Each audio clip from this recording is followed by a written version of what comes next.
Alors, changement de décor, nous ne sommes plus en studio, mais nous sommes sur le stand de l'association Serra Cetera avec Franck Louichon, qui bien sûr est apiculteur, qui a ses propres ruches chez lui et qui, comme tout le monde, avec cette... comment on peut appeler ça? C'est le frelon asiatique. Résumons, tu vas nous expliquer tout ça, Franck? Absolument. Bonjour à tous. Donc, le frelon asiatique est un insecte qui nous pose beaucoup de problèmes, nous apiculteurs, puisqu'il tue nos ruches, il tue nos abeilles. C'est une espèce invasive qui est arrivée en France en 2004 dans un lot de poterie, c'est très précis, et qui se développe à grande vitesse. Il y a quelques années, on n'en parlait pas à Civrieux. Aujourd'hui, c'est un sujet d'actualité, comme dans toutes les communes autour de nous. C'est un insecte qui se propage très vite et qui a la particularité aujourd'hui d'avoir un risque sanitaire, puisqu'aujourd'hui, quand on approche le nid, notamment en cette période après l'été, septembre, octobre, novembre, quand on approche un nid comme ça, on a un risque très fort de se faire piquer. C'est un insecte très agressif. Le nid aujourd'hui qui est présenté est un nid réel qui a été trouvé au niveau de la route entre Dommartin et Civrieux, juste après les écuries. Et c'est un nid qui n'avait pas été traité, donc un nid non traité va générer en fait plusieurs nids l'année prochaine, entre 5 et 10.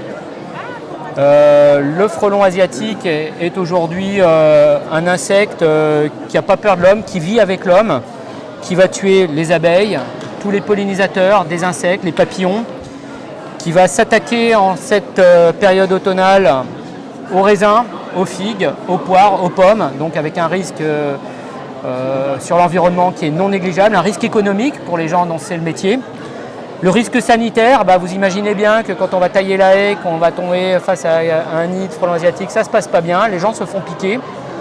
Il y a beaucoup de gens qui finissent aux urgences aujourd'hui. Alors, on ne sait pas s'ils arrivent à distinguer le frelon européen du frelon asiatique, mais une chose est sûre, il y a un risque sanitaire fort. Nous, on trouve des nids à proximité des terrains de jeu des enfants, on trouve des nids dans les haies, on trouve des nids dans les toits, et clairement, c'est un danger. Il faut lutter. Aujourd'hui, il y a un seul site pour déclarer un nid, un seul, frelon asiatique au pluriel.fr. C'est pris en charge par le département au travers du GDS, le groupement de défense sanitaire. Donc quand on localise un nid comme ça, un seul réflexe, on le déclare. C'est un portail web, on met son nom, son prénom, son numéro de téléphone, on rajoute 2-3 photos pour montrer l'environnement et c'est pris en charge intégralement par la communauté. Détruire un nid, c'est protéger les gens du risque sanitaire, c'est protéger nos arboriculteurs, les fruits, c'est protéger la biodiversité et c'est bien sûr protéger nos abeilles. Alors parlons des abeilles très rapidement. Serra Cetera, bien sûr tu es spécialiste du frelon, mais tout le monde le devient je crois en ce moment, mais aussi de l'apiculture. Je sais que vous faites une association qui fait des interventions au milieu scolaire. Absolument. Vous avez amené une petite ruche là, enfin voilà, une reconstitution de ruche. C'est une vraie ruche. Voilà, d'accord. C'est une vraie ruche, donc une ruche aujourd'hui est composée d'un corps de ruche dans lequel la reine et sa colonie d'abeilles vont se développer. On met la grille à reine pour pouvoir rajouter ensuite une hausse. Comme la grille à reine est suffisamment dimensionnée, la reine ne peut pas monter et pondre, donc les abeilles vont mettre le miel dans les hausses et c'est ces hausses-là qu'on récolte. C'est une vraie ruche, prête à l'emploi, qui fait partie de l'association. Donc nous sommes une association d'apiculteurs basée à Civrieux, mais qui couvre un territoire beaucoup plus large, puisqu'on monte jusqu'à Anse, jusqu'à Châtillon.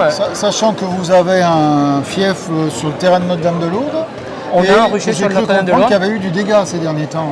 Alors, nous avons eu du dégât au niveau frelon asiatique, voilà. Puisque l'intégralité, une grande partie des ruches ont été décimées.